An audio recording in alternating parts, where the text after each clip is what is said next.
Good morning dear friend, welcome to my YouTube channel agriculture exam study with Vinod sir. Agriculture exam study with Vinod sir channel में आपका स्वागत है। उम्मीद करता हूं आप सब स्वस्थ होंगे, अच्छे होंगे, अच्छे से अपनी परीक्षाओं की तैयारियां कर रहे होंगे। इसी क्रम में आज हम डिस्कस करेंगे, आज हम जानेंगे isolation distance of different crops of seed. Means isolation distance कितनी रखते हैं, पृथक्करण की दूरी कितनी रखते हैं डिफरेंट क्रॉप्स में, कितनी पृथक्करण की दूरी रखते हैं, फाउंडेशन सीड के लिए कितनी रखते हैं, सर्टिफाइड सीड के लिए कितनी रखते हैं, इन पर हम चर्चा करेंगे, इनके बारे में जानेंगे। वीडियो शुरू करने से पहले आपसे आग्रह है, यदि आप हमारे दर्शक हैं, अभी तक चैनल को सब्सक्राइब नहीं किया है तो प्लीज़ चैनल को सब्सक्राइब करें, लाइक करें, शेयर करें, बेल आइकन दबा लें ताकि इसी तरह वीडियो नोटिफिकेशन आपको मिलता रहे। एग्ज़ाम के पॉइंट ऑफ व्यू से आपके लिए ये सारे क्वेश्चन, ये जितने भी वीडियो चैनल पर अपलोड किए गए हैं, बहुत ही उपयोगी सिद्ध होंगे। निश्चित तौर पर आपको क्वेश्चन देखने को मिलेंगे।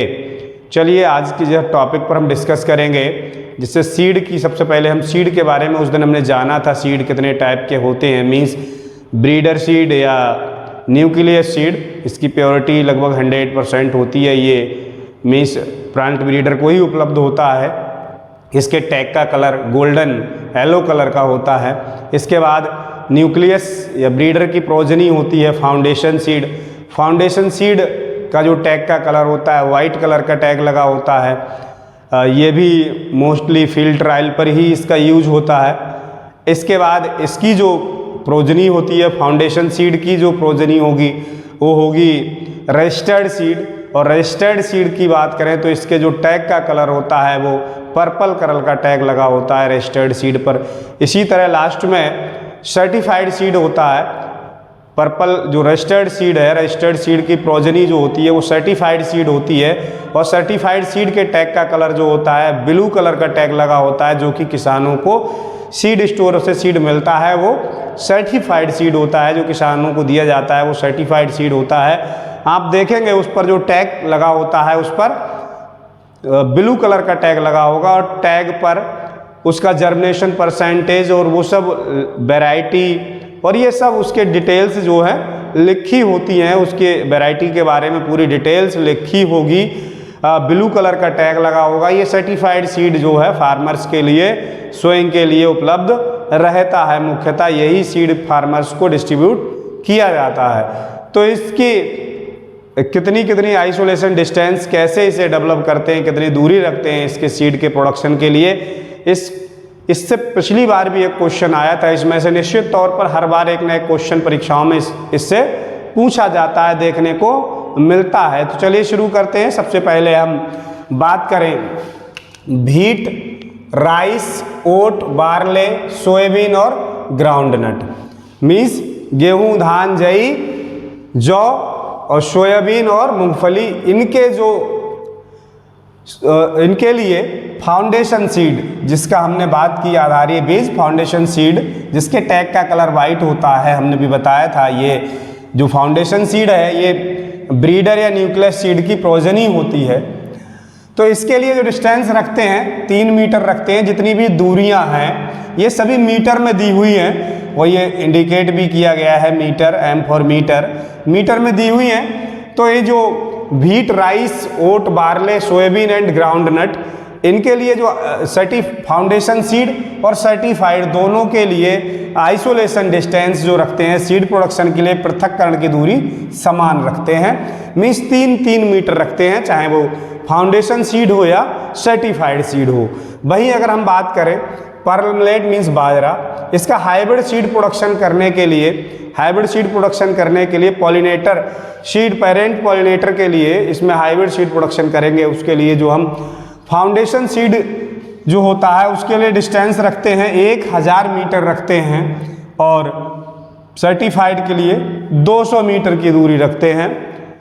ये दूरियां जो हैं इसलिए रखी जाती हैं ताकि इसमें दूसरी क्रॉस का, जो इसमें क्रॉस पॉलिनेशन मोस्टली होता है, ज़्यादा दूरी क्रॉस पॉलिनेटेड क्रॉप्स में ज़्यादा दूरी रखते हैं, सेल्फ पॉलिनेटेड क्रॉप्स जो होती हैं उनमें कम दूरी रखते हैं, ताकि उसमें दूसरी क्रॉप के साथ क्रॉस ना हो, उसमें बीज की जो प्योरिटी है वो बनी रहे, सीड की प्योरिटी बनी रहे, इसीलिए ये पृथक्करण की दूरी रखते हैं। तो मीन्स हाइब्रिड बाजरा के लिए, हाइब्रिड बाजरा सीड प्रोडक्शन के लिए फाउंडेशन सीड के लिए, आधारीय बीज के लिए जो दूरी रखते हैं 1000 मीटर रखते हैं, और वहीं सर्टिफाइड सीड के लिए दूरी रखते हैं वो 200 मीटर की दूरी रखते हैं।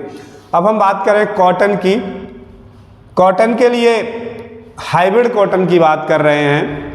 हाइब्रिड कॉटन के लिए 50 मीटर और सर्टिफाइड सीड, इसमें फाउंडेशन सीड के लिए 50 और सर्टिफाइड सीड के लिए 30 मीटर रखते हैं। मीन्स फाउंडेशन आधारीय बीज के लिए 50 मीटर की दूरी रखेंगे हाइब्रिड कॉटन में, और सर्टिफाइड सीड के लिए 30 मीटर की दूरी रखेंगे।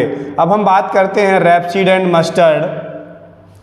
रैपसीड एंड मस्टर्ड की अगर हम बात करें तो इसके लिए दो तरह से सीड डेवलप किया जाता है, सेल्फ कंपैटिबिलिटी और सेल्फ इनकम्पैटिबिलिटी। इस पे हमने चर्चा की। इससे अगर संबंधित आपको डाउट क्लियर करना है तो इससे संबंधित वीडियो पर पड़ा हुआ है, चैनल पर अपलोड किया जा चुका है, आप जरूर देखेंगे। ये सब टर्मिनोलॉजी आपकी क्लियर हो जाएगी। सेल्फ कंपैटिबिलिटी क्या होती है, सेल्फ इनकम्पैटिबिलिटी क्या होती है। तो हम बात सबसे पहले कर रहे हैं फाउंडेशन सीड के लिए, आधारीय बीज उत्पादन के लिए। तो सेल्फ कंपैटिबिलिटी के लिए 50 मीटर रखते हैं और सेल्फ इनकम्पैटिबिलिटी के लिए 100 मीटर रखते हैं। सेल्फ इनकम्पैटिबिलिटी क्या होती है, उसके जो पॉलन होते हैं वो उस प्लांट्स में पॉलिनेशन करने में अनेबल होते हैं।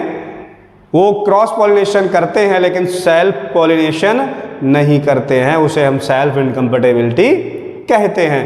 तो इसके लिए दूरी जाहिर सी बात है ज़्यादा दूरी रखेंगे। तो 100 मीटर जो रखते हैं वो सेल्फ इनकम्पैटिबिलिटी के लिए रखते हैं, और 50 मीटर की दूरी रखते हैं सेल्फ कंपैटिबिलिटी में रखते हैं। ये दूरी जो है वो फाउंडेशन सीड के लिए, आधारीय सीड के लिए है। वही अगर हम बात करें सर्टिफाइड सीड के लिए तो रैपसीड एंड मस्टर्ड में सर्टिफाइड सीड के लिए सेल्फ कंपैटिबिलिटी में जस्ट इसकी हाफ हो जाएगी, सर्टिफाइड में फाउंडेशन की जस्ट हाफ हो जाएगी। मीन्स 25 मीटर सेल्फ कंपैटिबिलिटी के लिए रखेंगे और 50 मीटर सेल्फ इनकम्पैटिबिलिटी के लिए रखेंगे in case of rapeseed and mustard. वही अगर हम बात करें कैस्टर मीन्स आर&डी के लिए जो फाउंडेशन आधारीय सीड के लिए रखते हैं 300 मीटर और सर्टिफाइड सीड के लिए रखते हैं 150 मीटर की दूरी रखते हैं। हम बात करें ओकरा मीन्स भिंडी में फाउंडेशन सीड के लिए 400 मीटर की दूरी रखते हैं और वहीं सर्टिफाइड सीड के लिए 200 मीटर की दूरी रखते हैं। मीन्स भिंडी को आपको ध्यान रखना है, भिंडी में 400 मीटर की दूरी फाउंडेशन के लिए रखेंगे और सर्टिफाइड सीड प्रोडक्शन के लिए 200 मीटर की दूरी रखते हैं। अब हम बात करें कैबेज से बहुत ज़्यादा क्वेश्चन चांस रहता है। मोस्टली कैबेज का पूछ लिया जाता है, चाहे वो सर्टिफाइड की दूरी पूछ ले या फिर फाउंडेशन की पूछ ले। तो क्वेश्चन इसमें कैबेज के लिए मीन्स जो बंद गोभी है, बंद गोभी के लिए जो रखते हैं आइसोलेशन डिस्टेंस, वो फाउंडेशन के लिए 1600 मीटर रखते हैं और सर्टिफाइड के लिए 1000 मीटर की दूरी रखते हैं। सबसे ज़्यादा दूरी कैबेज में रख रहे हैं, मीन्स फाउंडेशन के लिए 1600 मीटर और सर्टिफाइड के लिए 1000 मीटर की दूरी रखते हैं। वहीं अगर हम बात करें ऑनियन, तो ऑनियन में दो प्रकार की डिस्टेंस आइसोलेशन डिस्टेंस रखते हैं, for bulb means bulb production के लिए और फॉर सीड प्रोडक्शन के लिए, दोनों के लिए अलग अलग रखते हैं। तो बल्ब प्रोडक्शन के लिए ज़्यादा नहीं रखते हैं, इसमें ओनली 5 मीटर डिस्टेंस रखते हैं both in case of foundation और सर्टिफाइड। दोनों ही बीज के लिए इसकी जो दूरी रखते हैं आइसोलेशन डिस्टेंस रखते हैं वो 5 मीटर रखते हैं। वहीं अगर हम बात करें सीड प्रोडक्शन करना है, इसका अनियन का सीड प्रोडक्शन अगर करना है तो इसके लिए 1000 मीटर की दूरी रखेंगे और सर्टिफाइड के लिए 500 मीटर की दूरी रखेंगे। मीन्स अगर हमें अनियन का सीड प्रोडक्शन करना है तो फाउंडेशन जो सीड की दूरी रखेंगे वो 1000 रखेंगे और सर्टिफाइड की जो डिस्टेंस रखेंगे वो 500 मीटर रखते हैं फॉर सीड प्रोडक्शन के लिए इन केस ऑफ अनियन। अब हम बात करें टोमेटो की भी कई बार पूछी गई है और पूछी जाती रही है। हम बात करें टोमेटो की जो आइसोलेशन डिस्टेंस रखते हैं वो 50 मीटर रखते हैं फाउंडेशन के लिए और 25 मीटर रखते हैं सर्टिफाइड के लिए। तो मीन्स टमाटर में 50 मीटर आधारीय बीज उत्पादन के लिए और सर्टिफाइड के लिए 25 मीटर की दूरी रखते हैं। तो ये जो आइसोलेशन डिस्टेंस रही फाउंडेशन सीड और सर्टिफाइड सीड के लिए, हमने आइसोलेशन डिस्टेंस एक साथ जानी। उम्मीद करता हूँ इनमें से आपको एक ना एक क्वेश्चन जरूर देखने को मिलेगा। मुझे पूर्ण विश्वास है हर बार अभी तक जितने भी एग्जाम हुए हैं उसमें किसी न किसी क्रॉप्स की आइसोलेशन डिस्टेंस जरूर पूछ लेते हैं, जरूर पूछ ली जाती है। तो जो मुख्य मुख्य क्रॉप हैं जिनके लिए आइसोलेशन डिस्टेंस मुख्य क्रॉप्स के लिए पूछी जाती हैं, वो सारी क्रॉप्स, सारी की सारी क्रॉप्स एक साथ आपको देखने को मिल गई। एक साथ एक लिस्ट में आपने देख ली, याद कर ली। बस आप सही से एक बार इसे रिवीजन कर लेंगे, एक दो बार वीडियो को देखेंगे और ये याद हो जाएगा। एक बार में ही याद नहीं होगा, एक दो बार वीडियो को जरूर रिपीट करके देख लें। मीन्स एक बार में ही नहीं याद होगा, एक दो बार वीडियो को देखेंगे आपको याद हो जाएगा। Means wheat, rice, oat, barley, soybean और ग्राउंडनट के लिए ये जो हैं सेल्फ पॉलिनेटेड क्रॉप्स हैं सभी। तो इनके लिए फाउंडेशन और सर्टिफाइड के लिए 3 मीटर की दूरी रखी गई है। वही परमानेंट हाइब्रिड के लिए 1000 और 200, 1000 फाउंडेशन और 200 सर्टिफाइड। वही अगर कॉटन हाइब्रिड की बात करें 50 मीटर फाउंडेशन और 30 मीटर सर्टिफाइड के लिए। वही रेपसीड एंड मस्टर्ड में 50 मीटर सेल्फ कंपैटिबिलिटी और 100 मीटर सेल्फ इनकम्पैटिबिलिटी। सर्टिफाइड में 25 मीटर कंपैटिबिलिटी और 50 मीटर सेल्फ इनकम्पैटिबिलिटी। कैस्टर में 300 फाउंडेशन और 150 मीटर सर्टिफाइड के लिए। भिंडी में 400 और 200, 400 metre foundation, 200 metre certified. Cabbage के लिए 1600 मीटर, कैबेज के लिए रखते हैं 1600 मीटर फाउंडेशन और 1000 मीटर सर्टिफाइड। भाई अनियन सीड प्रोडक्शन के लिए रखते हैं 1000 मीटर और सर्टिफाइड सीड के लिए रखते हैं 500 मीटर की दूरी। टोमेटो में 50 मीटर फॉर फाउंडेशन और 25 मीटर फॉर सर्टिफाइड के लिए।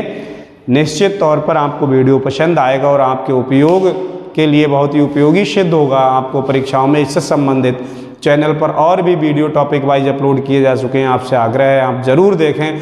बहुत सारी क्वेश्चन सीरीज भी अपलोड की जा चुकी हैं, 50 क्वेश्चन सीरीज, 100 क्वेश्चन सीरीज। अभी फिर से क्वेश्चन सीरीज शुरू होंगी, क्वेश्चन सीरीज फिर से स्टार्ट करेंगे। तो इसी तरह चैनल से जुड़े रहें। Thank you.